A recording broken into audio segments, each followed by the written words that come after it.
Palestinians fled their homes in the West Bank city of Jenin as a raid by Israeli security forces continued on Wednesday. While a ceasefire appears to be holding between Israel and Hamas fighters in Gaza, at least 10 Palestinians in Jenin have been killed in what Israeli Prime Minister Benjamin Netanyahu called a, quote, large-scale and significant military operation. Jenin resident Nassim Salah said Israeli drones with loudspeakers urged them to evacuate. They started to call us via the drone to leave the neighborhoods and head to Outer Square. So we went towards Outer Square. I went with my mother and my family. They detained me. They put me inside a room. They asked me about my life. I said that we live in the camp, like other people.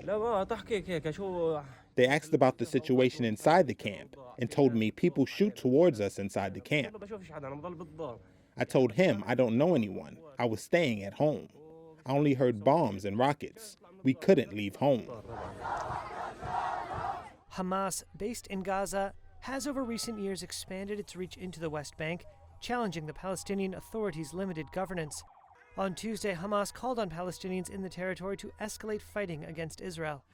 What the Israeli military calls a counter-terrorism operation in Jenin follows a weeks-long campaign by Palestinian Authority forces to reassert control in Jenin's adjacent refugee camp. The camp is a major center of armed militant groups, including Hamas and Islamic Jihad, both of which get support from Iran. This unidentified man said he was shot at by both the Palestinian Authority and the Israeli army while he had his children in his car. Israel's operation came a day after U.S. President Donald Trump declared he was lifting sanctions on ultra-nationalist Israeli settlers who attacked Palestinian villages in the West Bank. Late on Monday, bands of Israeli settlers attacked Palestinians, smashing cars and burning property around the village of Al-Funduk, near Qalqilia, an area where 3 Israelis were killed in a shooting earlier this month. Hardline pro-settler Finance Minister Bezalel Smotrich said Israel's operation in Jenin was the start of a, quote, strong and ongoing campaign against militant groups, quote, for the protection of settlements and settlers.